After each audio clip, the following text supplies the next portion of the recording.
Bueno, padre, ahora sí el tiempo es suyo. Uy, ya, padre.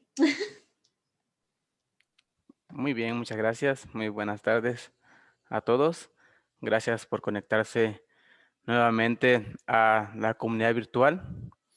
Y lo que hoy vamos a hablar es un tema de continuidad. Este mes parece ser que sin planificarlo así como que este mes hablemos de eclesiología.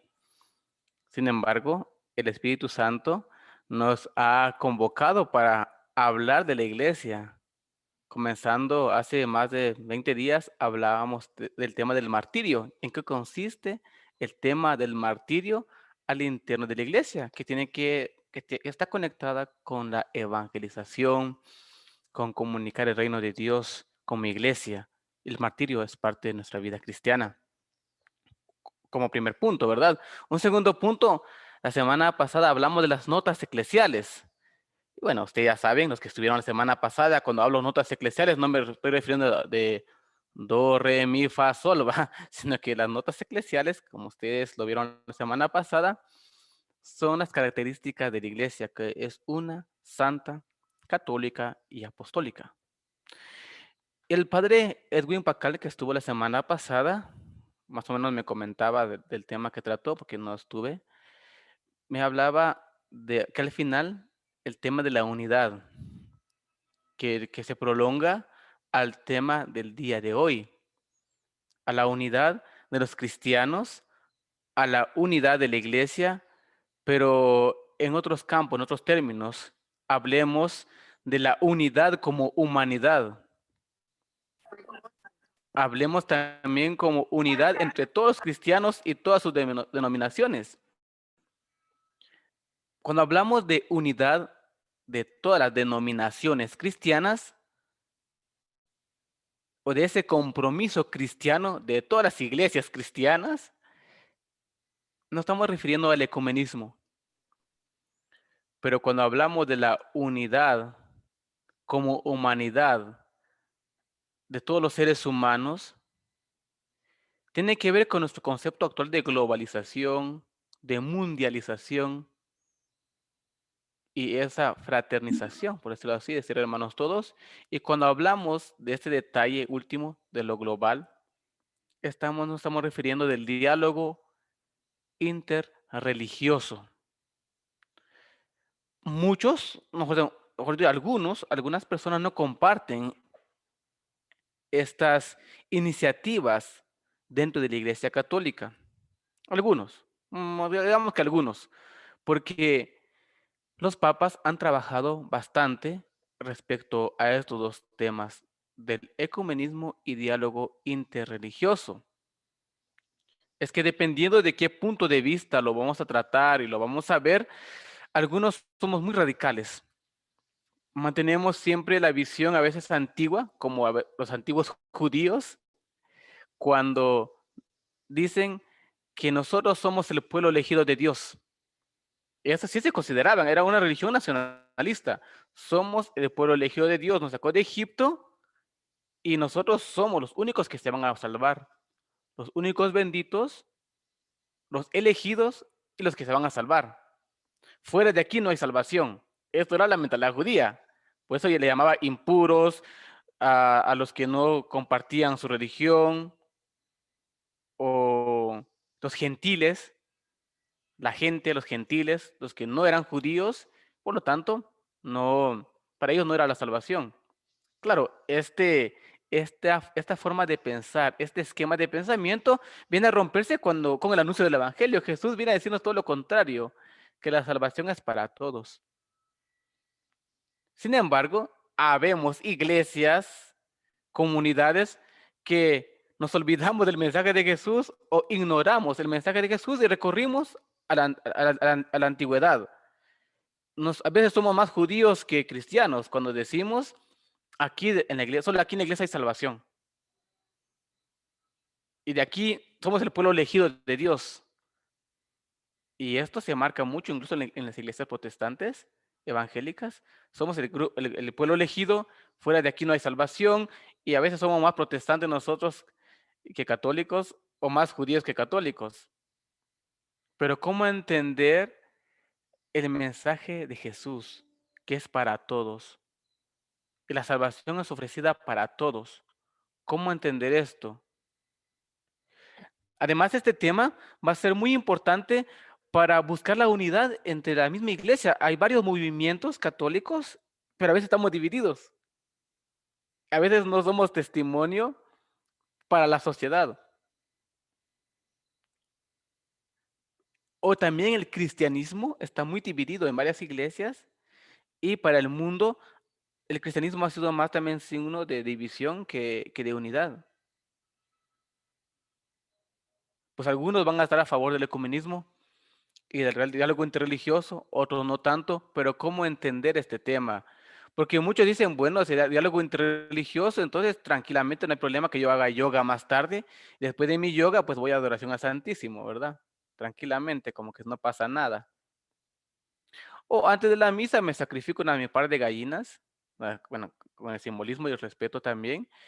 Los simbolismos incluso de decir, después de esto, pues voy a la iglesia, que ese ya es sincretismo religioso, que lo vamos a hablar también acá. Entonces son conceptos que quizás no quiero polemizar mucho, pero lo que quiero en este tema es aclarar los conceptos, aclarar la actividad de la iglesia en estos campos. Yo sé que necesita más estudio, más tiempo, porque, por ejemplo, aquí en el seminario, solamente el ecumenismo es un curso de 6 meses. Solo el concepto solamente tenemos un curso de ecumenismo y otro curso de diálogo interreligioso, pero el diálogo interreligioso se une a la visión de Dios. Pero para que lo tengamos en cuenta que ahorita solo son tips de aclaración de términos y también de aclaración del trabajo de la iglesia en este campo. Entonces vamos a entrar de lleno a lo que vamos a entender sobre tales conceptos y sobre la misión de la iglesia. Entonces vamos a hablar del ecumenismo y diálogo interreligioso. En primer lugar, en continuación con el tema de la semana pasada, cuando hablábamos de la iglesia una, santa, católica y apostólica, hay que contextualizarnos. La iglesia es diversa por las circunstancias históricas, culturales y situacionales. Cuando hablamos de diversidad, hablamos, por ejemplo, de la iglesia en África. Tiene un rostro, tiene una misión, tiene una visión. Hablemos de iglesia en Asia, que somos minoría. Hablemos de la iglesia en América, que somos mayoría. Hablemos en la iglesia en Europa. Hablemos la iglesia en Oceanía. O si vamos nosotros a nuestro contexto latinoamericano, hablemos de la iglesia urbana, iglesia rural, iglesia amazónica. Las circunstancias históricas, culturales y situacionales son diferentes. Y vemos rostros diferentes de la iglesia. Pero esas iglesias, nosotros como iglesia, somos presencia de Cristo. Nosotros podemos tener diversas circunstancias históricas, culturales y situacionales. Sin embargo, tenemos un mismo espíritu, el espíritu del resucitado. Esa es nuestra unidad. Vivimos bajo el mismo espíritu del resucitado. De hecho, el resucitado es la semilla que luego se expande en el mundo, pero no podemos uniformar todo. Por ejemplo, en África me da un poco de alegría también y a veces risa, pero no en la parte negativa, sino porque me gusta verlos. Por ejemplo, los misioneros en África, en Kenia, cuando en el momento de entrada y con la Biblia en la mano, en el momento también del Evangelio, pues pasan danzando. Casi toda la misa se pasan danzando, danzando y bailando, hasta coreografía, con música, con tambores. Uno ve hasta el padre ahí bailando, ¿verdad?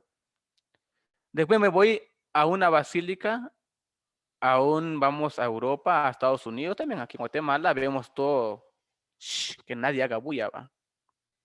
Que solo que cante el coro, que cante en latín, que cante así, pero que nadie haga bulla, todos, porque es pecado hacer bulla. Acá. Y entonces todo uniformado, los acólitos así, todo bonito, también bonito, o sea, todo formal, bonito, todos. Y cuando uno ve una misa acá y veo la misa en África, digo, wow, ¿qué pasó aquí, va? Pero se predica el mismo evangelio. Estamos predicando el mismo evangelio. Estamos viviendo el mismo pan consagrado, el cuerpo y sangre de Cristo, la misma misión de evangelizar. Eso es lo interesante. Rostros diferentes, pero un mismo corazón. La iglesia, por su naturaleza, ya es una unidad. Compartimos un mismo origen, un mismo espíritu y hacia una misma realización. Por eso los padres de la iglesia, este curso lo vimos el año pasado, los padres de la iglesia les gustaba presentar la iglesia como ícono de la Trinidad, al definirla como el pueblo unido en la unidad del Padre, del Hijo y del Espíritu Santo. Unidad en la diversidad. Esto como conectar un poco el tema pasado, con el tema del día de hoy. Entonces, esto también es un ideal, pero ¿qué pasó? Porque las primeras comunidades cristianas se esperaba esto, se esperaba su continuidad. Sin embargo, si colocamos el cristianismo en la historia universal, si colocamos el cristianismo en la realidad universal, vemos que cuando nace el cristianismo ya habían religiones antes que la religión cristiana. De hecho, nosotros, por decirlo así, brotamos del judaísmo, de los judíos. Jesús era un judío. Y también en los mismos contextos de cuando el judaísmo estaba en su surgimiento y en su máxima expresión, también al lado habían otras religiones, culturas grandes como el hinduismo, el budismo. O cuando estaban haciendo la religión, cuando Jesús estaba predicando allá por Palestina, cuando Jesús estaba predicando por el Medio Oriente, abajito de Siria actualmente, cuando Jesús estaba predicando allá, aquí era la época de oro de los mayas. Por ejemplo, la religión maya, la cosmovisión maya, en Guatemala, digo aquí, cuando digo en Guatemala, ahorita no tengo los aztecas, la época de oro de los aztecas, no tengo esa, o también las culturas, religiones del sur, no tengo ahorita el dato, la época de oro, pero en Guatemala, la época de oro de los mayas, mientras estaba en su nivel máximo, Jesús estaba por Palestina predicando. O sea, en comparación histórica, por decirlo así. Entonces vemos el cristianismo dentro del mundo global, pero también ver el cristianismo en la historia y cómo está el cristianismo hoy dentro de varias iglesias cristianas, quizás no católicas ni romanas, pero cristianas. Entonces, ¿cómo esto se fue dándose? Ahora vamos a ver estos dos conceptos. El primero es el ecumenismo. ¿Qué es el ecumenismo? Ecu viene de oikos. Oikos es como, no es como, es y significa casa común, casa. Oikos es casa. Como hablamos de ecología, es casa común. Ecología. Economía es la administración de la casa. Eco, oikos, oikos, entonces hablamos de casa como origen de la palabra, como una tierra, una casa. Ecumenismo es como una tierra habitada, una casa habitada. Es el origen de la palabra, pero como tal, el ecumenismo es un movimiento. El ecumenismo es la tendencia o movimiento que busca la restauración de la unidad de los cristianos. En teoría, eso sería buscar la unidad entre los cristianos. Como se dije, unidad, no uniformidad. La unidad de las distintas confesiones religiosas cristianas históricas. porque hay unas que son históricas, que son los que con quien más se puede dialogar actualmente, separadas desde los grandes cismas. Aunque también existe diálogo ahora con otras iglesias neopentecostales que cuesta un poquito más, pero está el intento. Como les decía a ustedes, ecumenismo viene del griego oikomenen, oikomene, aunque se pronuncia en griego moderno, ecumenei, tierra habitada. Entonces, esto para entender un poco el origen del concepto, nada más. Esto lo vamos a retomar un poquito más adelante. El diálogo interreligioso. Si el ecumenismo hablaba de unidad entre los cristianos, el diálogo interreligioso es diferente, no es lo mismo. El diálogo interreligioso es la interacción positiva, cooperativa y constructiva entre personas de diferentes tradiciones o creencias religiosas o espirituales, tanto a nivel individual como a nivel institucional. Ese es el diálogo interreligioso. Se diferencia del sincretismo. El sincretismo lo que trata de hacer es agarrar lo mejor de cada religión y hacerlo uno. También es lo que hace la New Age, por ejemplo, de agarrar un sincretismo, un eclecticismo en la parte filosófica, pero es lo mismo, es agarrar lo mejor de cada cosa y hacer uno. Por lo tanto, el diálogo interreligioso no es un sincretismo. Agarremos lo mejor del judaísmo, lo mejor del cristianismo, lo mejor del budismo, y ahí vivimos así. No, no se trata de eso. Por eso se diferencia el sincretismo en que el diálogo interreligioso, Es la interacción posible. perdón por ahí, el diálogo interreligioso no busca una fusión. Aquí no se trata de hacer una fusión o asimilación de doctrinas distintas sin coherencia sustancial. Es decir, no es que solo agarremos lo mejor de cada cosa o lo que querramos. No se trata de eso, sino más bien la promoción del entendimiento entre las diferentes religiones para aumentar la aceptación de los demás. Justamente aquí se habla de tolerancia religiosa, diálogo, pero tiene un objetivo. También esto se diferencia mucho del ecumenismo, ya que ya hablábamos, y es un tema que vamos a desarrollar después, pero ¿se diferencia en qué sentido? Porque fomenta la unidad de los cristianos, el ecumenismo. El diálogo interreligioso busca el trato recíproco, constructivo entre las religiones o movimientos espirituales que no tienen una raíz cristiana en común. Es decir, el diálogo interreligioso no tenemos un origen cristiano en común. El ecumenismo sí. Pero ¿qué es lo que nosotros buscamos acá? Por ejemplo, solamente para unos detalles, quizás no vaya a tratar todas las religiones porque no nos daría tiempo. Solamente para un detalle para tenerlo en cuenta. Las grandes religiones del mundo. Tenemos al hinduismo, que su fundador se debe a un grupo de sabios. También del budismo, de Buda.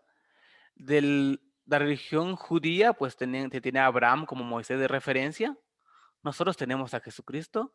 El Islam tiene a Mahoma. Voy a dar dos características del hinduismo y también del budismo. Son religiones politeístas. Con algunas, como somos humanos, no extraterrestres, somos humanos que hemos creado, que hemos vivido esa experiencia, creado y vivido estas experiencias religiosas. Ha habido acontecimientos de revelación que en nuestra fe es Jesucristo que nos viene a revelar la voluntad del Padre, a revelar quién es Dios. Pues vemos que hay religiones, por ejemplo, que creen en muchos dioses. Y hay religiones que creen en un solo Dios. Los politeístas, comúnmente se denomina así politeístas al hinduismo y al budismo. Monoteístas tenemos al judaísmo, al cristianismo y el islam, que tenemos como una misma línea histórica, aunque no la misma fe. Las creencias tenemos aquí, si son diferentes, estas religiones, como nosotros, todos tienen un fundador, creencias, libros sagrados, lugares de culto, fiestas. Más o menos como tener un mapa general de las grandes religiones del mundo. Y con ellos es donde está el trabajo y la misión del diálogo interreligioso.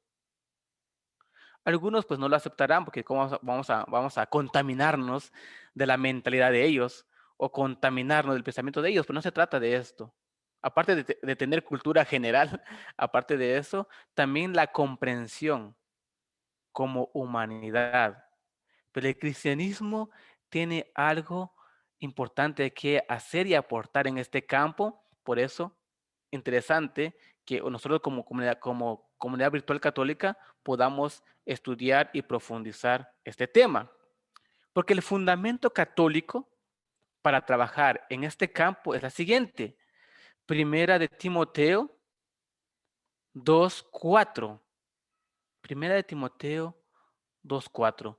Dios quiere que todos los hombres, no dice solo los cristianos, los que son buenos, los que son malos, los que son, no sé, de la parte oriental o la parte occidental. No, no, no. Aquí Dios quiere que todos los hombres se salven y lleguen al conocimiento pleno de la verdad.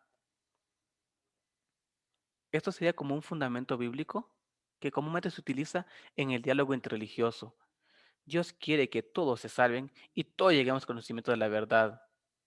Se habla también de que Dios ha expresado su semilla de verdad en varias culturas, en varios pueblos, y cada quien ha buscado un camino, ha buscado un camino para encontrarse con la verdad, porque la verdad es Dios, la verdad suprema. Pero nosotros los cristianos nos basamos en esta experiencia de que Dios quiere la salvación de todos. Y por eso trabajamos en el diálogo interreligioso. Esto no es nada nuevo. Vemos cómo hace 800 años, en el año 1219, en el tema del conflicto de las tierras santas, de recuperar tierras de Jerusalén, Israel, hablemos de donde estuvo Jesús, habían como guerras santas. Había guerras santas. La iglesia también participó, bueno, la iglesia infundó cierta, digamos, cierta decisión contra los musulmanes, contra los que estaban poblando en ese tiempo, en la línea del Islam.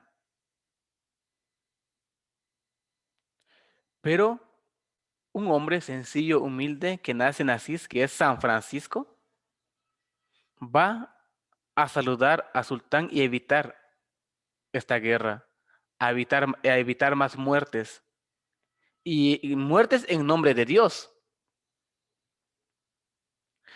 800 años después, de nuevo, Papa Francisco, no por nada se llama Papa Francisco, también hace un encuentro con el gran Amán para poder buscar diálogo, continuar con ese diálogo interreligioso, para evitar las guerras, los conflictos.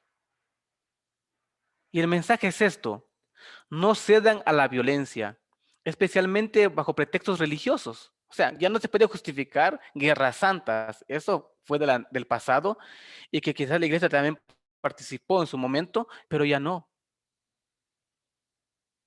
Cuando hay un olvido de Dios y olvido de Jesús, nos pasa esto.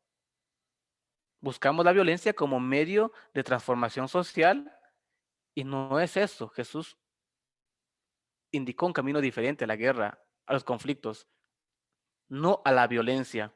Y este es uno de los mensajes claros del diálogo interreligioso: promover la paz y el diálogo.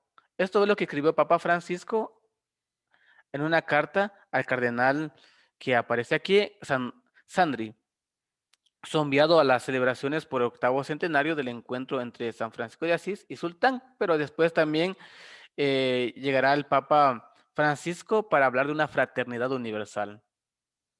Entonces, el mensaje al interno de esta labor grande que hace la Iglesia es por la paz, la justicia y la fraternidad humana.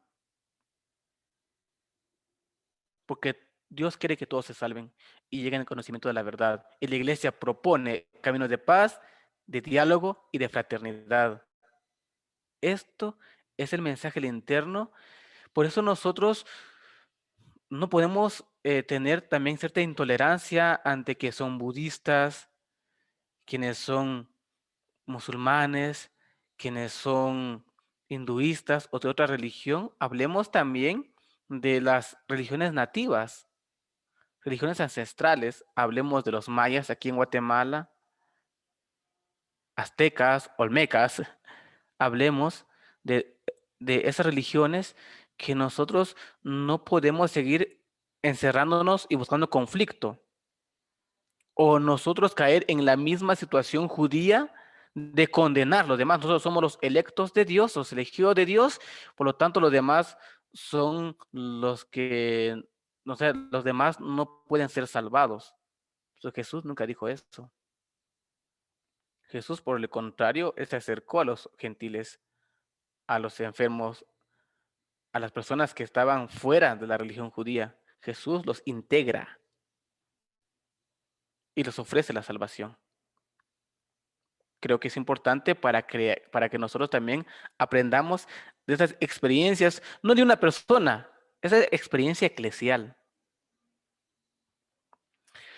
Entonces, el cristianismo aporta muchos valores para la humanidad, para evitar guerras, para evitar conflictos, y nos apoyemos todos como humanidad. Eso es lo que hace la Iglesia, un aporte a la humanidad. Pero claro, el Papa Francisco no ha hecho algo que quizás otros no hayan, como que haya salido de la nada y otros no lo hayan pensado bien. De hecho, en el año 86, se inician las jornadas de oración por la paz que se hace en Asís, donde nació Francisco, un lugar simbólico, porque ahí nace San Francisco. Y Juan Pablo II es el que inicia las jornadas de oración, invita a líderes religiosos del mundo. Claro que es histórico lo que hace Papa Francisco al ir con el gran Amán. Es como histórico, pero también es histórico lo que hace aquí Juan Pablo II en su momento y lo continúa los papas posteriores como Benedicto XVI y Papa Francisco. Porque entra en la historia de la humanidad este acontecimiento cuando el líder de la Iglesia Católica, es decir, Juan Pablo II, reuniera por primera vez en una misma ciudad a los representantes de varias iglesias cristianas y comuniones cristianas de las principales religiones del mundo para animar a un compromiso común por la paz. A eso se llama un diálogo interreligioso, que ahí tiene un movimiento al interno, pero también está estos encuentros de oraciones. Cuando hablamos del diálogo interreligioso, no es una nueva religión, conste. Es la apertura de las religiones para encontrarse, para trabajar por la paz, por la unidad, por la justicia, por la fraternidad universal. Podemos encontrar también en Santiago 3:18. Y la semilla cuyo fruto es la justicia, la semilla, en el cristianismo nosotros hablamos de la semilla del amor. La semilla del amor, cuyo fruto es la justicia, se siembra en paz y por aquellos que hacen la paz. Eso es importante para conocerlo dentro del ámbito del diálogo interreligioso. Sería esto como que los valores de fondo, el aporte de fondo al interno del diálogo interreligioso. Ahora regresemos un poco al ecumenismo. Ahora sí vamos a hablar del ecumenismo. Hablé primero de diálogo interreligioso porque es ver el panorama global, de que, que el cristianismo no fue la primera religión en el mundo. Hubieron otros, estuvieron antes del judaísmo. Paralelamente están las religiones autóctonas. Hablemos también de las grandes religiones actualmente como el budismo, hinduismo y sus características. También el islam. Ya lo hablamos en qué consiste el diálogo interreligioso. Ahora hablemos del ecumenismo. El ecumenismo, ya lo habíamos dicho anteriormente, pero igual aquí se repite, es la tendencia o movimiento que busca la restauración de la unidad de los cristianos. La unidad de las distintas confesiones religiosas cristianas históricas, separadas desde los grandes cismas, más o menos para tener en cuenta de qué se trata el ecumenismo. Y aquí tenemos un pequeño mapa para entender en cómo hablar de cristianismo. Es que todos tuvimos un origen común, que es la resurrección de Cristo, el acontecimiento pascual de la vida, muerte y resurrección de Jesucristo. Esto es un poco de historia de la iglesia. Conocer historia de la iglesia nos ayuda mucho a comprender nuestra misión actual, nuestro compromiso actual. Estamos acá. Sin embargo, desde el inicio de las primeras comunidades cristianas, hubieron algunas líneas que se fueron separándose. Unos que no estuvieron de acuerdo con algunas comunidades cristianas. Después al interno surgen algunas visiones que que no se fundamentan en la fe inicial, más bien se van por otras líneas de pensamiento, como hablemos del monofisismo, nestorianismo, que son que son herejías. En realidad se trataron en la iglesia como herejías, visiones contrarias a la fe. De ahí nacen iglesias que no siguieron la línea del concilio de Éfeso. Por ejemplo, cuando se hablaba de que Dios no es uno, que son tres dioses, algunos pensaban esto. O hablaba también de que Jesús seguramente solo fue un espíritu, una apariencia, o solo poseyó el cuerpo humano y después se separó. De hecho, Dios no muere, no cambia, solo poseyó un cuerpo y en el momento de la cruz abandonó el cuerpo y se fue. Cosas así. No entraremos a esos temas de las herejías, pero por lo menos hubieron concilios, la unidad de los cristianos para tratar estos temas, pero unos se fueron separándose. Algunos movimientos, algunas iglesias se separaron. Sin embargo, la parte gris continúa, pero el gran cisma lo encontramos en el siglo XI. La iglesia occidental y oriental. Se habla también de las iglesias ortodoxas. Encontramos aquí es donde la iglesia habla de una sucesión apostólica, los que tienen sucesión apostólica, porque partimos del mismo origen, vivimos los concilios cristológicos juntos para fundamentar nuestra fe en Jesucristo, pero llegó un tiempo por temas políticos, siempre temas políticos y religiosos, hubo una separación, el rito occidental y el rito oriental. Nosotros pertenecemos al rito occidental, la Iglesia Católica Romana. Está también la Iglesia Católica Ortodoxa. Con ellos compartimos casi todo. La misa, los sacramentos, ciertas expresiones de fe. Mejor dicho, todas las expresiones de fe las compartimos. La fe en la Virgen María. Compartimos como el cristianismo, solamente que no creen en la única autoridad del Papa Francisco. Los ortodoxos reconocen al Papa Francisco como una figura religiosa, pero como un patriarca. Utilizan el concepto de patriarca, como un obispo, como ellos. Entonces, encontramos la iglesia ortodoxa, católica ortodoxa, con la línea roja que vemos ahí. Vemos también cómo la iglesia católica romana siguió su línea y si la iglesia católica oriental siguió su línea como Oriente y Occidente siguieron su línea. Actualmente existe grandes iglesias ortodoxas. Si no, pregúntenle a nuestra hermana Andrea que están por ahí por Inglaterra, a nuestros hermanos que están por Roma también, ¿verdad? Ok. Sin embargo, surge otra división al interno de la Iglesia Católica en la reforma, en que se le llama la Reforma, en el siglo XVI. Aquí, de la Iglesia Católica, se separan los protestantes, que le llaman protestantes porque protestan contra una visión de iglesia romana y se separan. Y nace, por ejemplo, el luterano, por medio de los luteranos, los anglicanos, los presbiterianos, que se separan. Esto solamente para hacerles ver a ustedes cómo tenemos un mismo origen, por eso se habla de ecumenismo, una misma casa, una misma tierra donde partimos, solamente que en el camino nos hemos dividido. ¿Y cuál es el acontecimiento que marcó esta separación en la reforma del siglo XVI?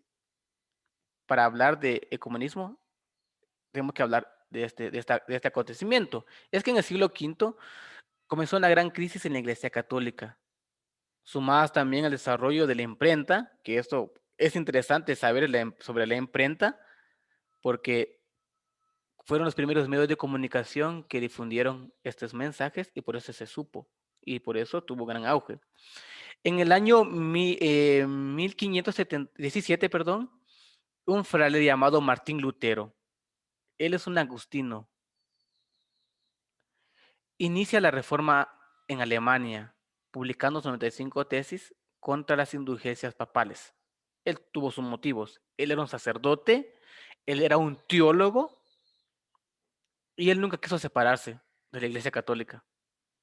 Solamente estaba en contra de algunas acciones del Papa de la Iglesia, por eso que no estuvo de acuerdo y no quiso retractarse. Claro que después de él muchos lo apoyaron y sus seguidores sí quisieron separarse. Al inicio no se le dio ninguna importancia, pero luego tuvo una gran incidencia porque recibió el apoyo de la nobleza y, y gracias a la imprenta, pues sus ideas se extendió por toda Europa. Sus ideas llegaron también a otros, como por ejemplo a Suiza, con el apoyo de Juan Calvino junto a Lutero, inician estas reformas protestantes, el calvinismo, por ejemplo. Y ya en su momento veremos cómo esto dio auge a, digamos, a otras iglesias. Entonces, el siglo XVI, aquí estamos. Como que hubo una pequeña guerra al interno de religiones, pero la religión cristiana. Hubieron la reforma protestante, protagonistas como Lutero, Calvino y Enrique VIII. Con Lutero inicia el protestantismo real, que llaman los luteranos, o el calvinismo, también llamados bueno, aquí el interno se habla de un puritanismo, o el anglicanismo, los anglicanos, que son las grandes iglesias históricas cristianas. Los principios que manejan ellos, como la justificación por la fe, el sacerdocio universal, la autoridad de la Biblia. Pero ante esta reforma hubo una contrarreforma. Cuando hablamos de contrarreforma, es la acción de la iglesia para detener estos movimientos. Tiene que ver mucho por ejemplo, el nacimiento de nuevas comunidades, por ejemplo, de nuevas órdenes como de Santa Teresa. También los jesuitas nacen en este contexto para defender la autoridad del Papa.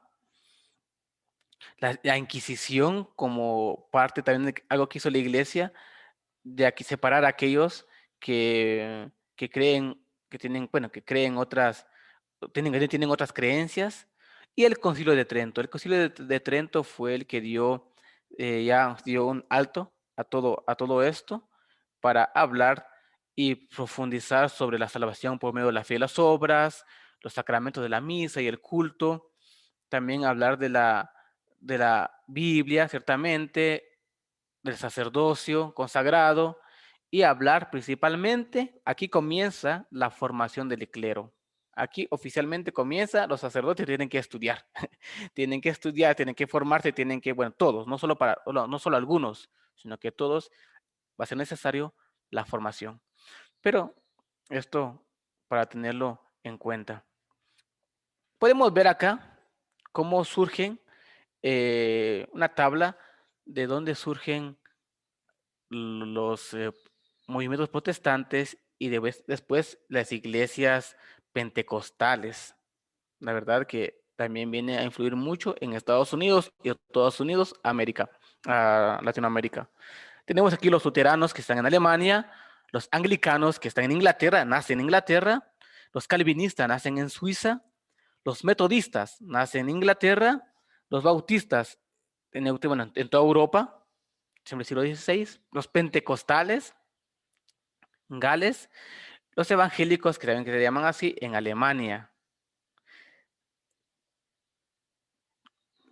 Si nosotros miramos la migración a Estados Unidos, cómo nace Estados Unidos, pues vamos a ver una, eh, una incidencia religiosa de los luteranos, anglicanos, calvinistas, pentecostales, evangélicos, porque son justamente estas áreas que emigran para la zona norte de América. Y por eso tenemos una gran influencia después en neopentecostales en Norteamérica y su influencia luego en Latinoamérica. En Latinoamérica tendrá su influencia por temas políticos que no lo trataremos hoy, pero por lo menos cómo entraron las iglesias en Latinoamérica, en Guatemala principalmente. Pero conocer esto no significa que, bueno, vamos a seguir con la misma visión medieval o moderna de poder de contraatacar. Tener una visión apologista, pero excesivo, de defender la fe a capa y a espada, pero vamos más incluso con temas de discriminación, de violencia, y esto no es la vía. Entonces, ¿cuál es la expresión común y por qué la iglesia? Si la iglesia trata de hablar de un diálogo y unidad mundial en el diálogo interreligioso, de buscar la paz, la justicia y el amor, también al interno debe solucionar ciertos problemas. Tampoco se trata de uniformar. La expresión del ecumenismo es la siguiente. Ninguna iglesia es verdadera. Aquí muchos de nuestras visiones pues, se van como que rompiéndose, pero hay que entender por qué. Dice la expresión ecuménica, la única verdad es Jesús. Jesús es la verdad, el cual hizo presente el reino de Dios, que murió y resucitó. Esta es nuestra verdad. Y esta es la verdad. Todos los que son coherentes con la voluntad de Dios, los que siguen las mismas causas de Jesús y lo proclaman, tienen parte de la verdad. O sea, aquí ya no se habla de una absolutización de que esta iglesia es absoluta porque tiene la verdad. La verdad es Cristo. Y los que predican a Cristo tienen parte de la verdad. Esta es como una expresión dentro del ecumenismo. Si dentro del diálogo interreligioso se habla sobre que Dios quiere que todos los hombres se salven y lleguen al conocimiento de la verdad, en el ecumenismo encontramos esto. La verdad es Jesús, que nos presentó, que nos trajo el reino, quien murió y resucitó. Entonces nosotros estamos invitados a tener una fe católica, ecuménica y en diálogo religioso, que no es fácil. Como digo a ustedes, acá solamente podemos dar pautas de los conceptos que son, que ha hecho la iglesia, cómo ha actuado la iglesia y también una pequeña motivación. Y la motivación es esta. La primera conversión que nosotros debemos de tener es superar la idea de la iglesia como lugar de salvación o único lugar de salvación para cambiarlo a una iglesia como signo de salvación. Porque si decimos como es el lugar de salvación, vamos a caer en la visión judía. El pueblo elegido y el pueblo único que se va a salvar. Jesús abrió las puertas para la salvación a todos, porque Él es la verdad y la vida, Él es la salvación. Por eso la iglesia es un signo de salvación. Signo de salvación esta terminología ya es utilizada en el Vaticano II, en Lumen Gentium número 1, la iglesia como sacramento. La iglesia es un sacramento, es un signo visible de la salvación. Somos signos de salvación. Es Jesús que por medio de la iglesia se quiere ofrecer como salvación para todos. Un signo apunta hacia la salvación que no es ella misma, en sí misma. Es porque Jesús se quiere manifestar por medio de ella. Por lo tanto, no podemos nosotros como concepto como que acaparar la salvación. Más bien, por medio de nosotros como iglesia, Dios quiere decir la salvación para los demás. Un signo es aquel que indica el camino, estimula, inquieta, interpela, en la medida en que ella misma acoge la salvación. Nosotros como iglesia no nos sentimos dueños de la salvación, más bien acogemos la salvación que Dios nos da y por medio de nosotros queremos comunicarla a los demás.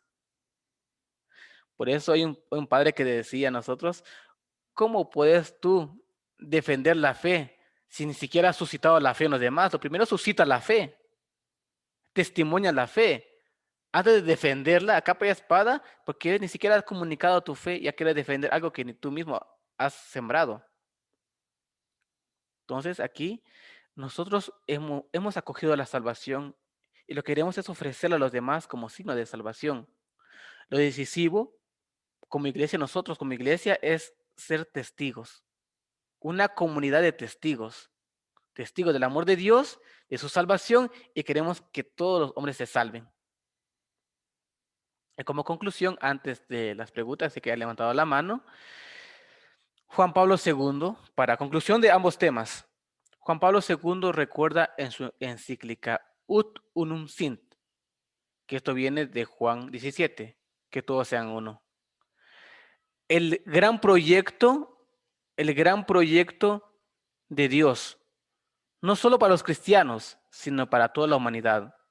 Sin embargo, fue una pequeña comunidad que lo eleva como ideal y empieza a construirse como tal. Es decir, Jesús sembró esta semilla, es de salvación, era la verdad en una pequeña comunidad cristiana. Esta pequeña comunidad cristiana, este ideal lo fue compartiendo. Lastimosamente en la historia han habido divisiones, formas de pensar diferentes y nos hemos dividido. Pero el Concilio Vaticano II de nuevo trata de decir, hay que trabajar en este tema. Hay que recuperar, quizás no uniformar el espíritu inicial, pero por lo menos trabajar por esos mismos ideales de paz, de justicia, de amor, que lo debemos de hacerlo entre los cristianos, pero también con las otras religiones. Jesús mismo, antes de su pasión, rogó para que todos sean uno. Esta unidad que el Señor dio a su iglesia y en la cual quiere abrazar a todos. Esto es, digamos, la experiencia de esta pequeña comunidad cristiana que lo vio como ideal y empezaron a construirlo. Y también el Concilio Vaticano II nos recuerda a nosotros que debemos ser sacramento de salvación. No somos la salvación, pero somos sacramento de salvación, signo de salvación por este ideal, porque Jesús dijo que todos sean uno. Con esto termino y dejamos espacio entonces para la comunidad virtual católica.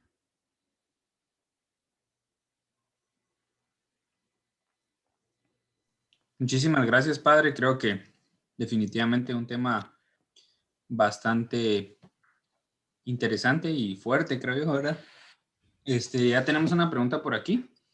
¿Ok? Que dice, hoy en día, en la mayoría de las actividades católicas, se cantan cantos evangélicos, o por decir, cantos de otra religión.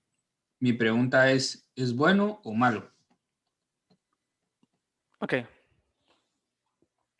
Bueno, aquí esta pregunta, pues me lo han hecho bastantes y las canciones, para que lo tengamos tanto católicas y no católicas, a veces hasta paganas, porque a veces introducimos ritmos paganos al interno con contenido cristiano, va.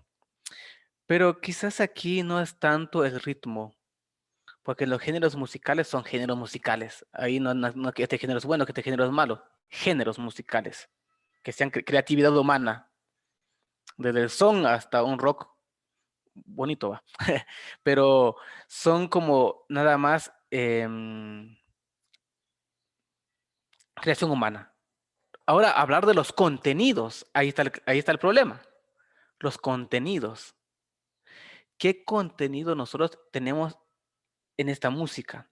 Ahí es cuando uno dice no escuchar canciones paganas o canciones mundanas, cuando su contenido realmente es un contenido que te lleva a la violencia, a la inmoralidad, y por tanto es decir, no hay que escuchar música no católica, música pagana, depende del contenido.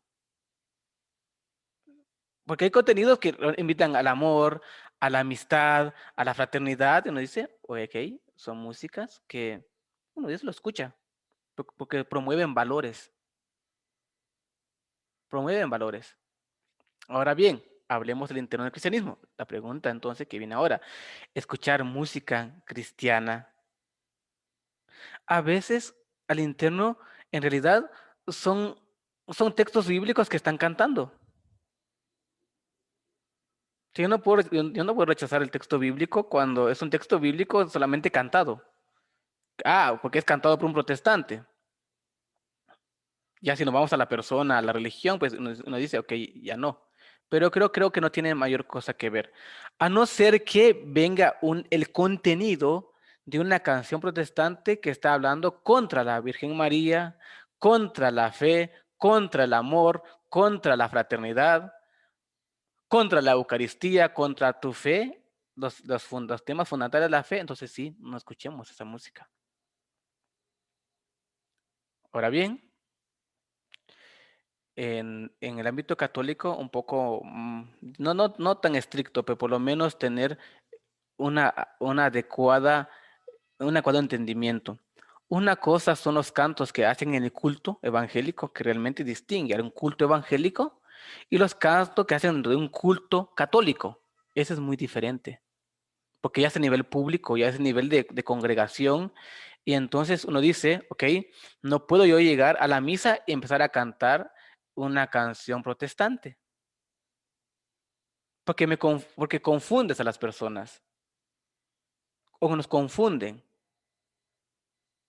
Porque, digamos, una persona que apenas está comenzando está en su iniciación cristiana de fe y puede confundirse.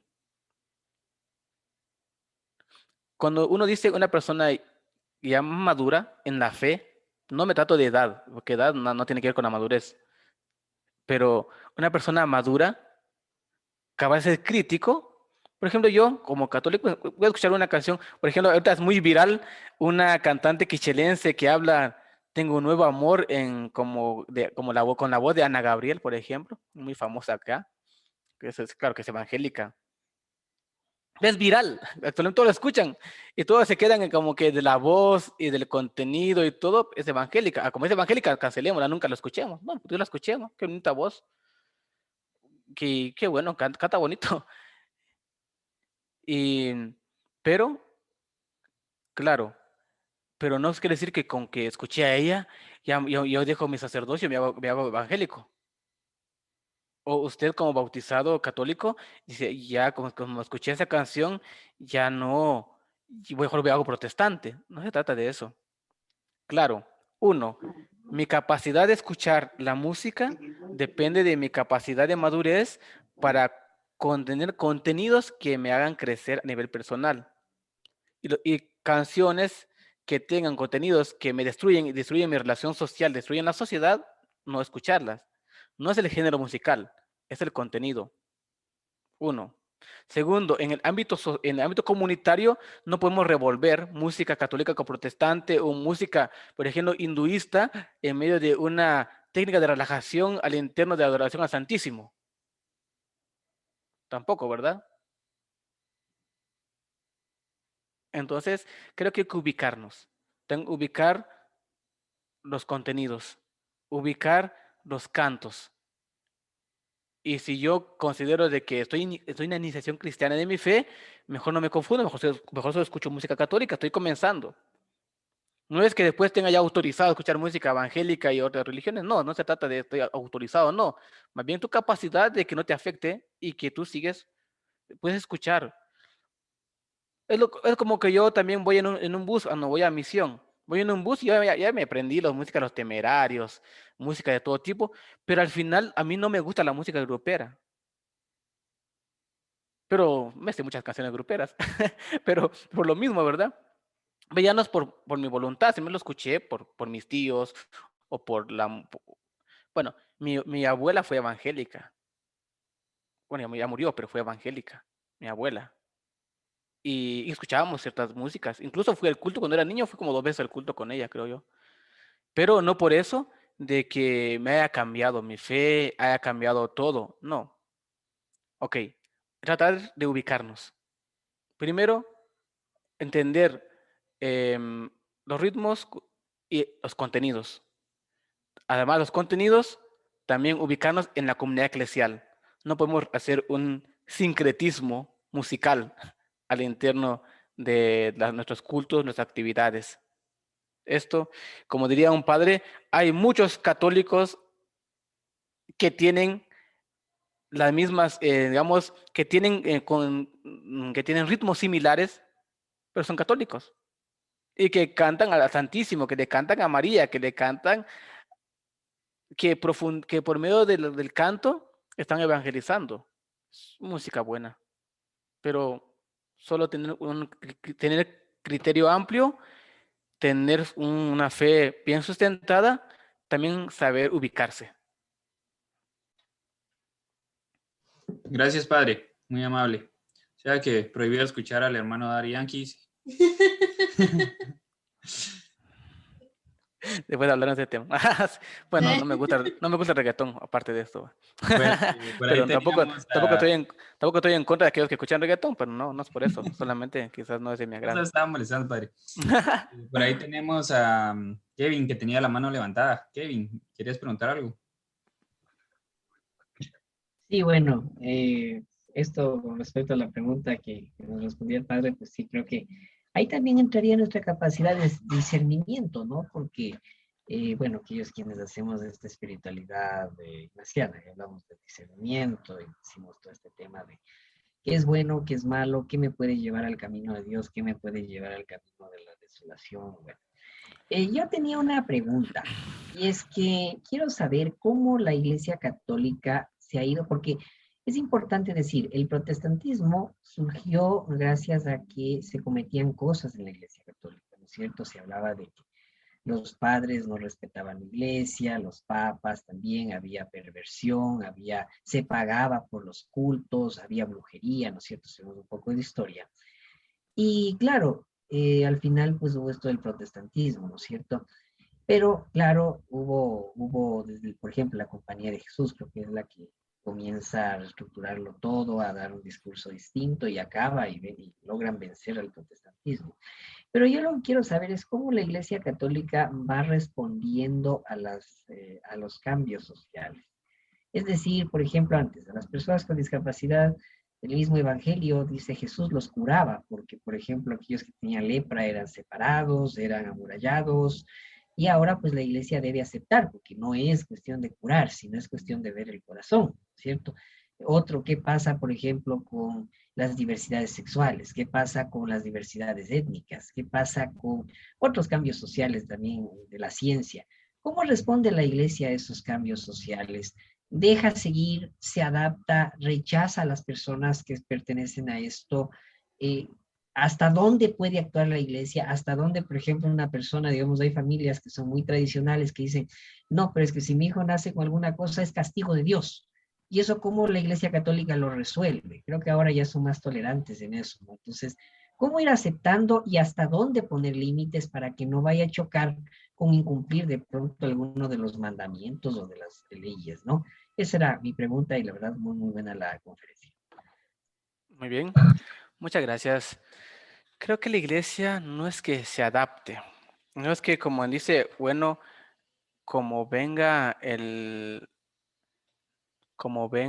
viento, así tenemos que actuar nosotros.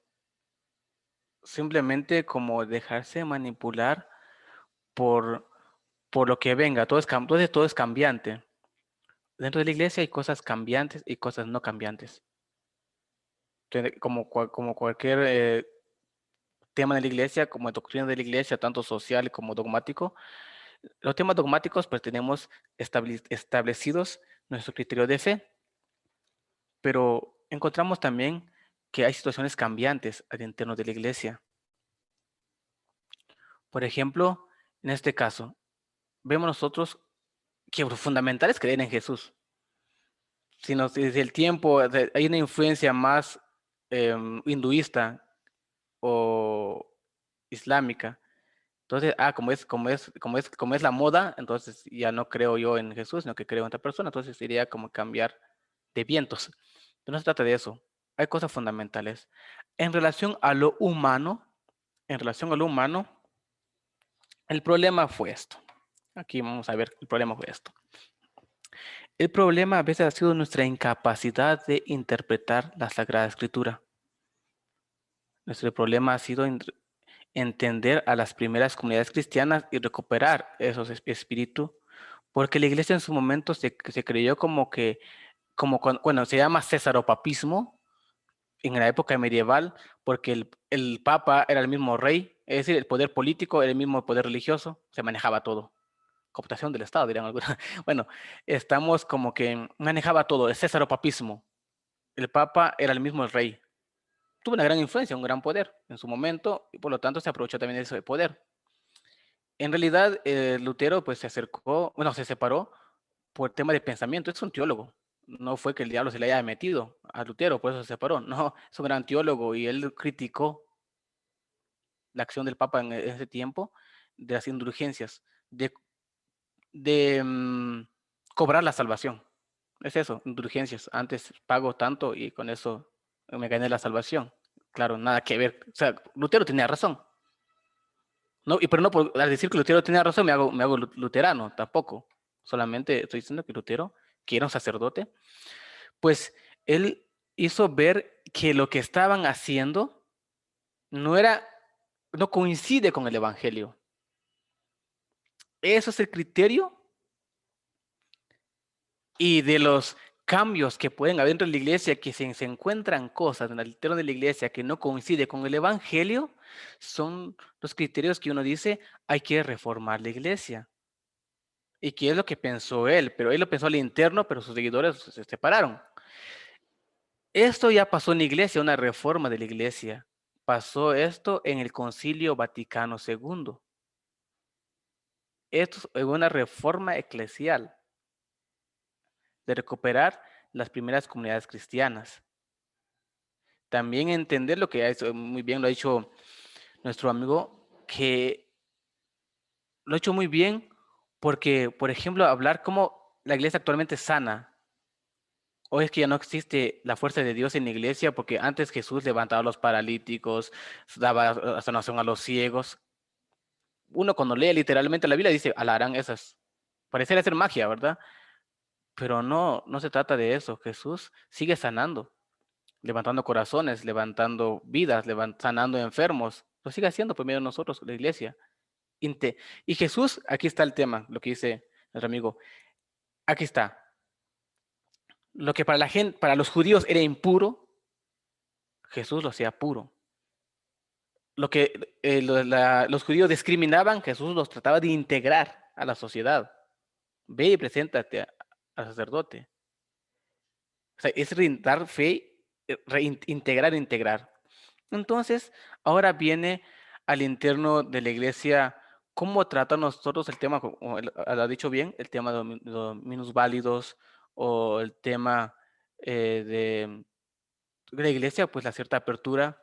Ahora hablemos de la diversidad sexual, que eso es un tema interesante. Creo, no sé si ya lo hablamos aquí en la comunidad virtual o no, pero es un tema muy interesante porque nosotros habíamos dicho que no se rechaza a la persona.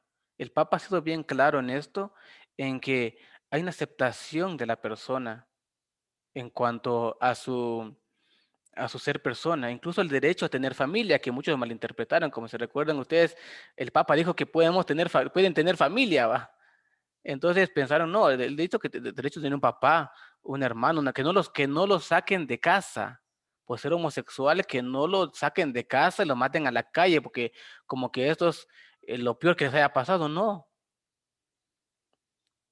Hay personas que sí sufren la tendencia porque no saben qué hacer y que sufren realidades psicológicas reales y vivencias reales. Es decir, yo es que no lo hago por temas de rebeldía y que quiero ser homosexual. No, porque lo sufren de manera real. Y entonces encontramos acá situaciones que duelen al interno de la familia, de la iglesia, pero el Papa ha dicho, no, ellos tienen derecho a tener una familia. No dijo que pueden adoptar un niño, no dijo eso, tienen derecho a tener un papá, un hogar, una casa, con que no sea discriminado en su casa. Y la iglesia tampoco no lo rechaza. ¿Quién soy yo para rechazarlo? Dijo Papa Francisco, ¿verdad? Ok, esto sería el interno. Sin embargo, hay una organización al interno de la iglesia. Aquí sí ya viene una situación muy diferente. Por ejemplo, no pueden ser sacerdote un homosexual. Esa visión de la iglesia todavía no está. En un futuro no se sabe, pero actualmente no. O la apertura de la iglesia a las mujeres, porque en otras religiones sí lo hacen, para que sean sacerdotes mujeres. No hablemos de sacerdotisas, porque bueno, lo van sacerdote aplicado para hombre, para mujer, sacerdote mujer, sacerdote hombre. En la iglesia pues no se ha dado todavía esa apertura. Se piensa y se dice, grupos que están apostando, proponiendo esas vías. Claro, ya tenemos religiosas que en un momento no se sabe, posiblemente será la vía, pero no se sabe. Pero se está viendo de apertura. Pero hablar de homosexuales, no, porque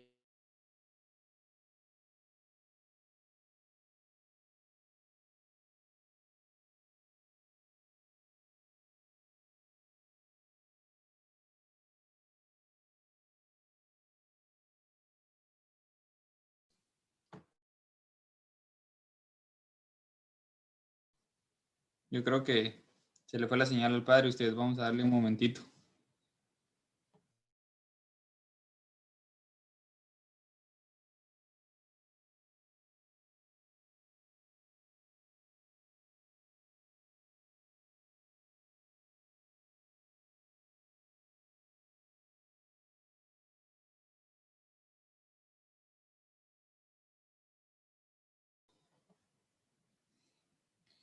Creo que se va a volver a conectar ustedes porque como que se le fue la señal. Le vamos a dar un minutito nada más ahí de tiempo. Disculpen el inconveniente.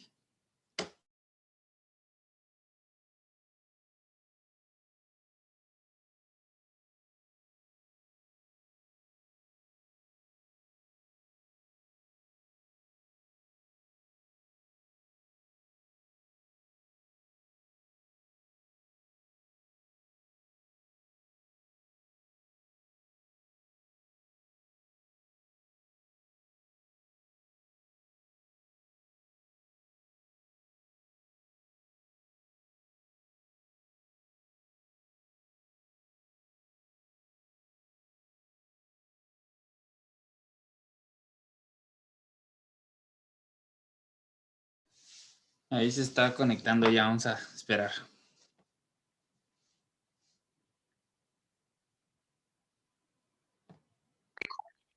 Ahora sí, padre. Hola, ¿qué tal? Me conecté por mi teléfono, no sé qué pasó con la compu.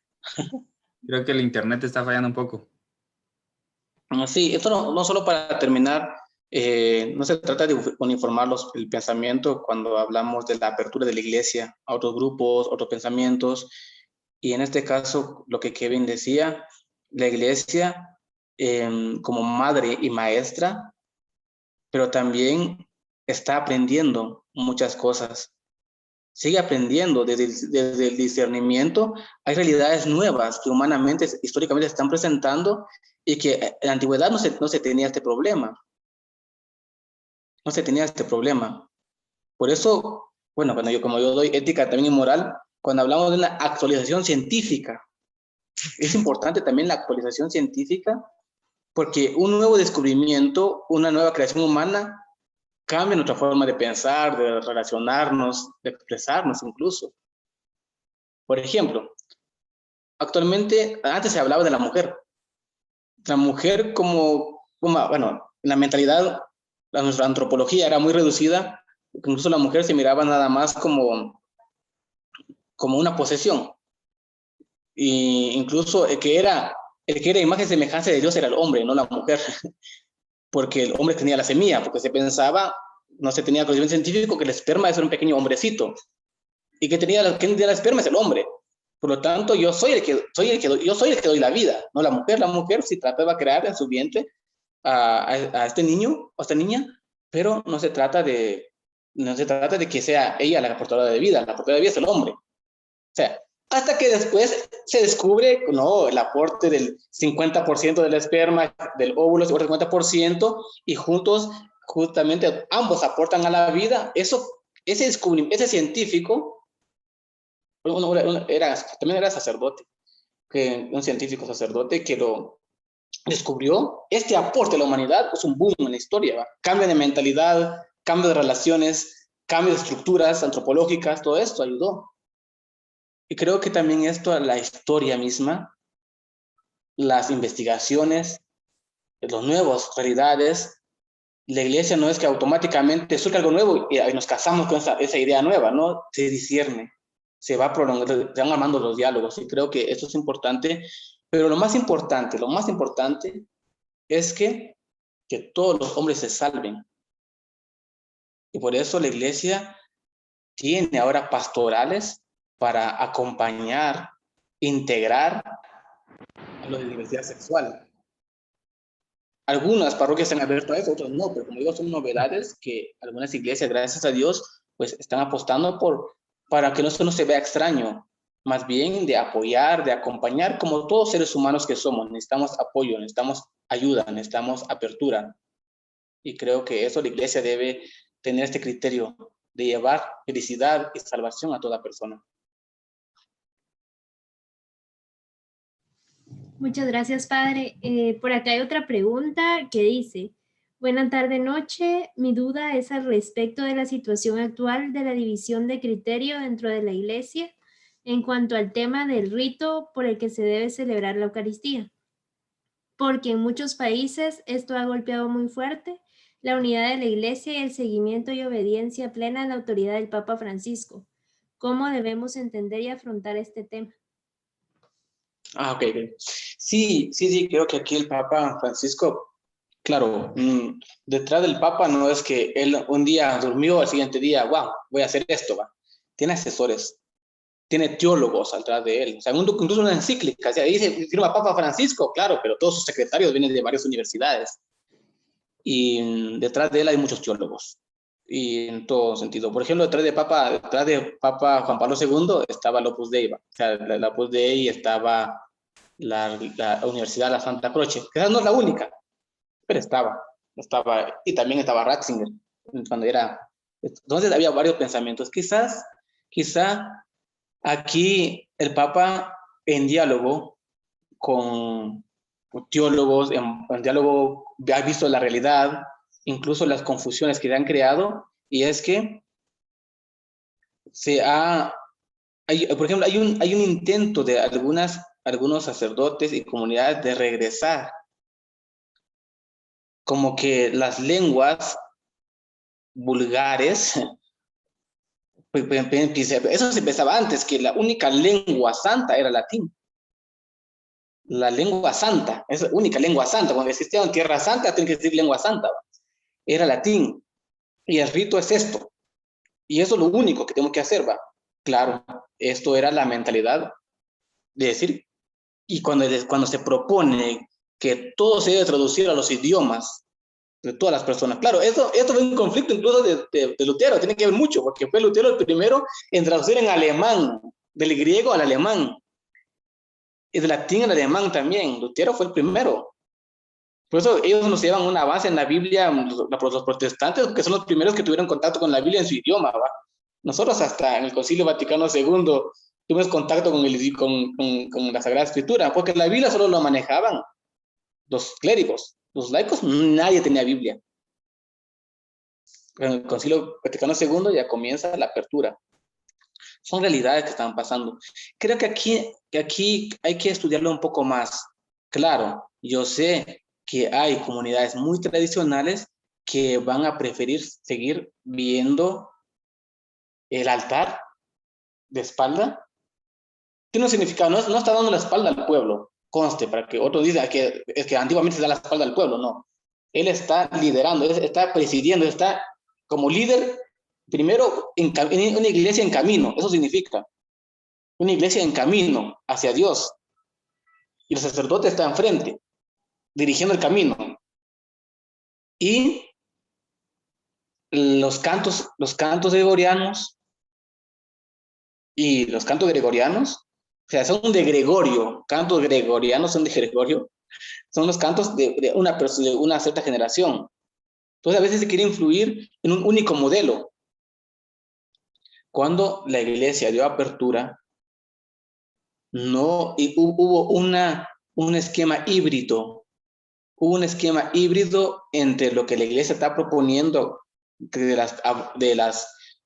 rito en las lenguas autóctonas de cada pueblo para entender mejor la liturgia, para entender mejor la Biblia, la palabra de Dios. Esto es un avance grande, pero también no borró el rito antiguo, continuó el rito antiguo. Pero lo que el Papa está volviendo es algo que Pablo VI quiso hacer, un híbrido entre lo nuevo del Vaticano II y lo antiguo. Y el Papa está más en este tema, este híbrido que se está haciendo, más en los ritos. Que al final unos dicen que nosotros estamos haciendo el rito antiguo. Cuando uno se da cuenta, eso no es rito antiguo. Uno se da cuenta, tienes que leerlo en latín, tienes que hacer los cantos en latín, los cantos gregorianos. Tienes que tener el templo. Los templos actuales ya no son los ideales para hacer esos ritos. Entonces hay que construir un templo diferente al estilo antiguo. O sea, tiene que ver el canto, la infraestructura, pero yo que estoy celebrando el rito antiguo en una iglesia moderna. No se puede. Si quieres ser coherente con ese rito, pues tener todo. El Papa creo que llama, ya no sé, híbridos, es lo que el Papa está resolviendo. Pero en cuanto a la unidad de la iglesia, sí es un tema muy delicado. Por la apertura de algunos o de ser estricto otros, y creo que sí va a afectar un poco, o mucho va a afectar ahorita, es lo que ha dicho el Papa. Como digo, depende mucho de nuestra madurez de fe, porque a veces nosotros nos peleamos por detalles, porque si colocaste el mantel verde, no era el verde, hoy tocaba el blanco y nos peleamos, por eso me pasó en Italia a mí. Una señora me estaba regañando que por qué puse el color blanco porque hoy tocaba verde, cosas así, ¿va? Entonces, no, tranquila señora, solo mire aquí el misal, aquí marca amarillo, no, marca verde por tal motivo. Ah, sí, está bien, va. Pero a veces nos peleamos por detalles. Y por lo que debíamos preocuparnos y pelearnos, no lo hacemos. De llevar el pan a los pobres, de sanar a los enfermos, de llevar esperanza, salvación a los demás. Pero a veces nos estamos reduciendo en los ritos. A no ser que el Papa diga que miren, ya cambiamos el pan y la uva por café y maíz, por ejemplo, ¿va? Entonces uno dice, ahí sí, son temas delicadísimos. Pero en este caso, considero que el Papa lo que está evitando son los híbridos. Y esto lo que está también atentando, y como hay un grupo que ha hecho este híbrido, y es muy fuerte porque al final el Papa está contra un gran movimiento que sí lo estaba haciendo. Entonces, considero aquí que el Papa No sé si debió esperar o no sé si debió haberlo dicho en otras palabras, pero el Papa ahorita ha como que iniciado unas nuevas indicaciones. Y que en este caso, el Papa es símbolo de unidad y la obediencia al Papa. Obediencia al Papa cuando esto no atenta con la dignidad de la persona humana. Como esto pasa con cualquiera, obediencia al jefe, a mi jefe de trabajo, a mi jefe, no sé, a mi líder, cuando no atente contra mi dignidad y contra la dignidad de las otras personas. No obedezco algo que atenta contra mi dignidad, la dignidad de los demás. No estoy creando yo aquí a personas como una comunidad rebelde, no. Más bien, en el criterio ético es que yo soy obediente a algo que no atente contra mi dignidad y contra la dignidad de los demás. Esto. En cuanto al tema del Papa, el Papa no es que haya dormido y amaneció el siguiente día, quiero cambiar todo. Él tendrá sus razones, que tengo que estudiarlo más, que no podemos agotarlo aquí. Hay que estudiarlo más, los motivos, los criterios detrás de esta decisión. Y nosotros también confiamos en sus palabras porque también sabemos que lo está haciendo no solamente por su gusto, por su gana, más bien tiene asesores. De hecho, hay uno que en África comenzó, no me recuerdo a quién excomulgaron en la iglesia por haber comenzado este rito. Lefebvre, creo, no sé si es Lefebvre, recuerdo bien ahorita, pero él no solamente cambió el rito, sino que él empezó a ordenar obispos, sin autorización, sin unidad, nada, obispos para seguir esa línea. Ordenó a 5 obispos, creo yo. Un obispo ordenó a otros 5 sacerdotes que fueran obispos para seguir esa línea. Lefebvre, creo que. No es tanto que haya ordenado, pues más bien lo hizo sin consultar, lo hizo a su manera y por eso fue excomulgado. Y entonces, es un problema que viene ya antes, tiene que ver con Lefebvre, tiene que ver con estos ritos que comienzan algunos por su cuenta propia y creo que hay que estudiarlo un poquito más, pero sí, tiene razón, la pregunta que no haya hecho, tiene razón, sí va a afectar un poco con la unidad de la iglesia. Y en este caso, pues el Papa no es, obedecer al Papa no significa que una obediencia ciega tampoco, más bien, aquí hay crítica en torno a esto. Los jesuitas, que son los primeros que se crearon para defender al Papa, después fueron los grandes críticos de los papas. Los jesuitas son los grandes críticos del Papa.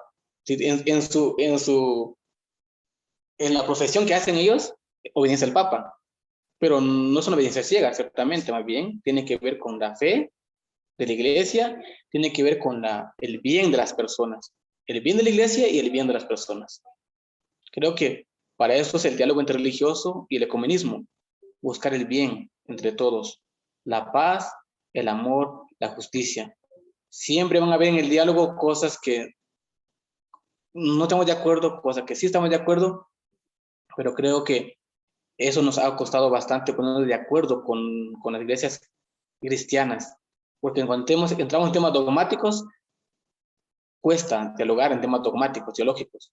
Pero en cuanto a criterios de caridad, dialogamos muy bien.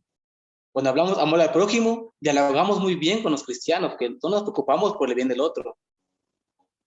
Y creo que en la práctica, en la opción por los pobres, defensa de los marginados, de los oprimidos, la iglesia tiene un buen diálogo con todas las iglesias. En este caso también, un buen diálogo religioso para buscar la paz en el mundo. Gracias. Muchas gracias, padre. Solo una última pregunta. ¿Alguien tiene otra pregunta? ¿Alguien más quiere hacer otra pregunta, ya sea por el chat o con el micrófono abierto? ¿Nadie más? Fíjese, bueno, padre, ya que nadie más levantó la manita y no escribieron nada, solo le quería hacer yo una pregunta. No sé qué nos aconseja usted responder a aquellas personas que generalmente dicen que, como usted dice, ¿verdad? La iglesia es signo de salvación y que nuestro fundamento es Cristo, pero ¿qué responder a esas personas que dicen de que creen en Dios, creen en Jesús, pero que no creen en la iglesia y que por lo tanto no van a la iglesia porque la iglesia hizo demasiado daño y no lo creen necesario.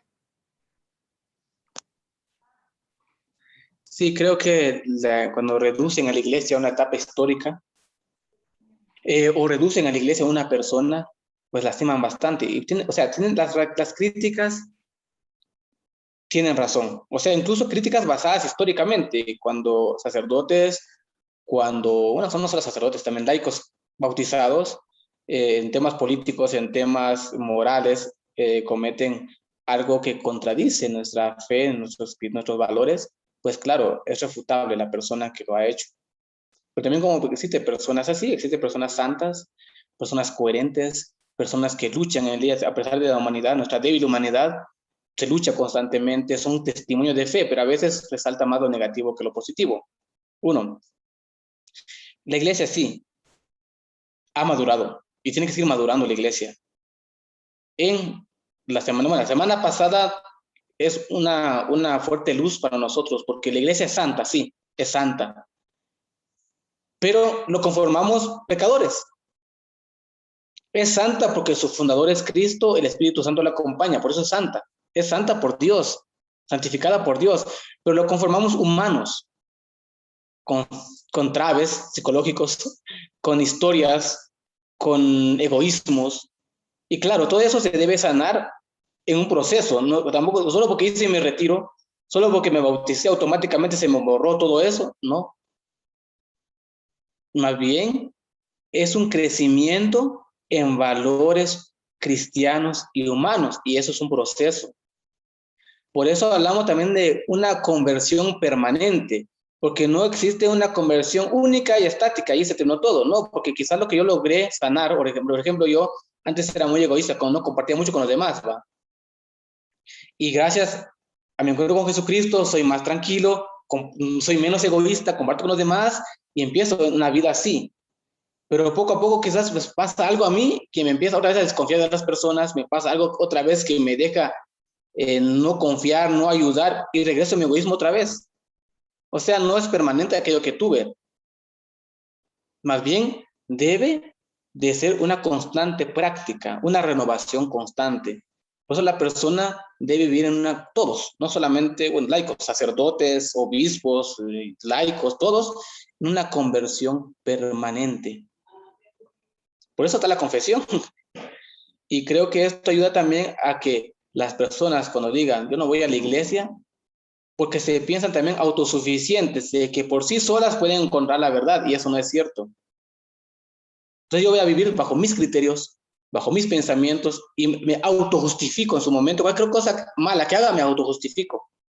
¿Por qué robé? Ah, por tal razón, va. ¿Por qué cometí una inmoralidad? Ah, yo me autojustifico en todo momento, porque yo soy la medida de mi conocimiento, de mis valores y de mis creencias. Yo soy mi religión.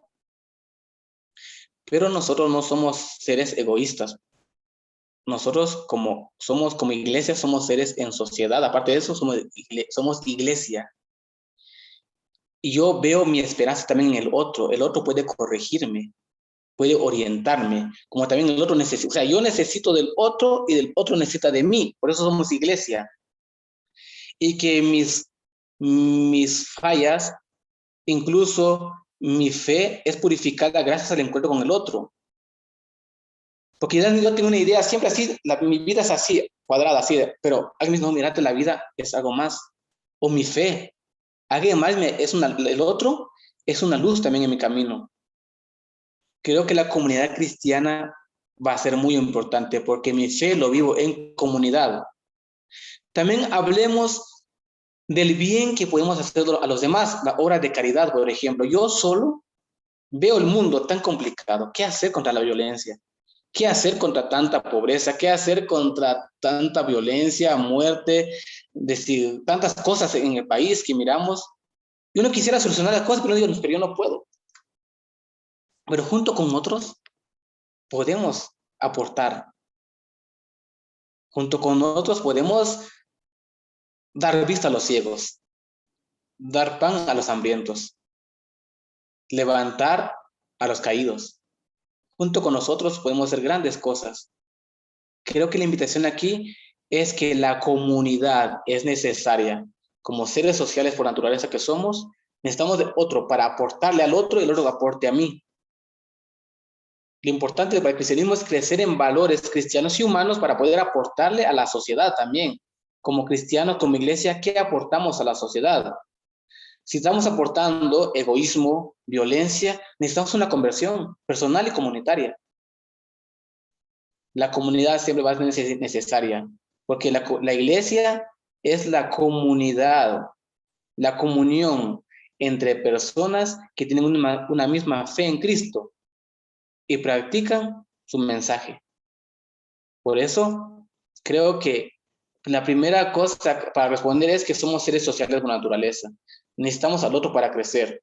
Pero a veces cuando somos egoístas, que queremos vivir a nuestro antojo las cosas, a mis criterios, yo soy una persona buena, creo en Dios, pero ¿en qué Dios crees? Creo en Dios, pero ¿qué modelo de Dios tienes? También eso lo vimos en el tema de Dios uno y trino. Sobre, yo creo en Dios, pero la imagen que Dios tengo es un Dios vengador, o es un Dios muy sentimental, o es un Dios de negocio, que es compra y venta de salvación, o es un Dios bonachón, que es buena onda. El Dios que es buena onda, que me perdona, que cualquier cosita que haga, eres todo amor. Y nos quedamos, o sea, depende qué imagen de Dios tenemos. Yo creo en Dios, pero ¿en qué Dios? Si soy una persona buena, quizás te consideras buena. A veces hay gente que se considera buena, pero es indiferente a las necesidades de los demás. Me considero justo, pero no soy justo, porque soy indiferente a las necesidades de los demás. Como no le hago nada a nadie, soy persona buena. No, también tu indiferencia es algo malo. Creo que aquí tiene que ver con tu criterio antropológico de qué significa la persona para ti. ¿Es un ser egoísta por naturaleza o es un ser social por naturaleza? Y luego la pregunta, no solamente que soy un ser relacional, la pregunta es cómo me relaciono. La Iglesia Católica sí ha cometido históricamente, tanto por sus líderes, por algunas personas que sí lo han generalizado y sí la Iglesia, pero también la Iglesia ha cambiado. La Iglesia en un tiempo sí estuvo a favor de la Guerra Santa, lo justificó, pero la Iglesia también ha tenido renovación y llegan a un momento de decir con Papa Francisco, como han dicho otros también, no podemos justificar las guerras en nombre de Dios. Por ejemplo, la Iglesia también se ha ido renovando.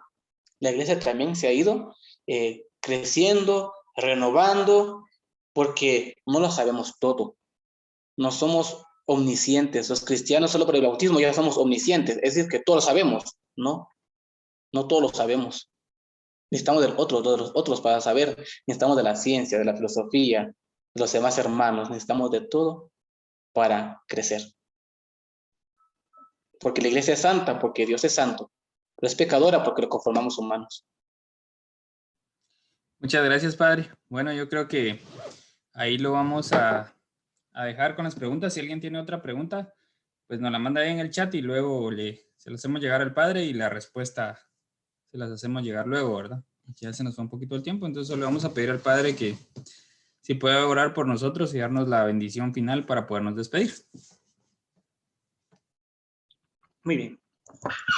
En el nombre del Padre, del Hijo, del Espíritu Santo. Amén. Señor Jesús, te damos gracias por esta oportunidad que nos das para profundizar tus misterios. Sabemos que tú eres la verdad y que esta verdad nos hace libres. Sabemos que tú también eres el dueño de la sabiduría y te pedimos, Señor, que nos concedas sabiduría para poder vivir nuestra fe según tu voluntad, poder vivir nuestra fe en medio de los hermanos y en medio de la humanidad. Danos siempre un corazón sencillo, un corazón humilde para reconocer nuestras culpas, un corazón humilde para poder aceptar al otro y poder compartir con el otro nuestros valores humanos y cristianos. Pero Señor, te pedimos siempre que perdones nuestras culpas, purifique nuestro corazón y nos des ese espíritu de diálogo, de tolerancia, de respeto y de amor, para que como iglesia podamos aportar a nuestra sociedad, a nuestra familia, amor, paz, justicia. Sé tú siempre nuestra fuerza para caminar en tu amor. Te pedimos, Señor, por los obispos, sacerdotes que están trabajando a favor de la unidad de los cristianos, a favor de la paz en el mundo, por el Papa también, Señor, para que le conceda sabiduría. Y nosotros como comunidad cristiana, danos siempre la sabiduría. Señor, no lo sabemos todo, pero que con tu amor y con la unidad en la comunidad podamos enriquecernos con tu sabiduría, con tu paz y con tu amor. Danos siempre la capacidad de compartir. Bendice a toda la comunidad virtual católica, donde quiera que estén, para que donde quiera que estén puedan vivir su amor, su fe, y desde su fe en Cristo, su fe católica, puedan comunicar esa paz, esa salvación, y ser todos, como iglesia, signos de salvación. Gloria al Padre, al Hijo y al Espíritu Santo, como era en el principio, ahora y siempre, por los siglos de los siglos. Amén. El Señor esté con ustedes.